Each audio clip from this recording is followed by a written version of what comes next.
It's Wednesday morning. So Wednesday food வந்து as you all know, நான் எப்பயுமே one day பிஃபோராக இன்றைக்கி நான் நாளைக்கு என்ன செய்ய போகிறேன்றதை ப்ரிப்பேர்ட் ஆயிடுவேன்.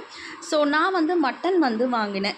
மட்டன் எப்படின்னா வந்து எனக்கு மார்னிங் எப்பயுமே மீட் கிடைக்காது இல்லையா. ஸோ நான் டேடி கிட்ட சொல்லி, எங்கள் டேடி வீட்டு பக்கத்தில் தான் வந்து பார்த்திங்கன்னா ஒரு மட்டன் ஷாப் இருக்குது. அண்ட் அங்கே வந்து ரொம்பவே நல்லா கிடைக்கும், ஃப்ரெஷ் மீட் அண்ட் சூப்பராக இருக்கும்.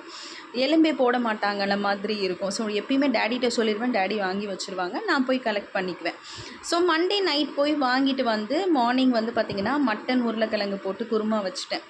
குருமான்னு சொல்ல முடியாது, ஒரு மாதிரி குழம்பு மாதிரி மசாலாலாம் போட்டு. அண்ட் வந்து எக் வறுவல். ஸோ மட்டன் இருக்கிறப்ப எப்பயுமே வந்து நான்வெஜ் இருக்கப்போ நான்வெஜ்ஜை மட்டும்தான் இதுங்க கான்சென்ட்ரேட் பண்ணும், வெஜிடபிள்ஸ் சாப்பிடாதுங்க.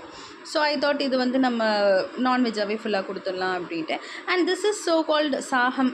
ஸோ இதுதான் நாளைக்கும் வைக்கலான்னு இருக்கேன். ஸோ இன்னையோட லஞ்சை பார்த்திங்க, நாளையோட லஞ்ச் நாளைக்கு பார்க்கலாம்.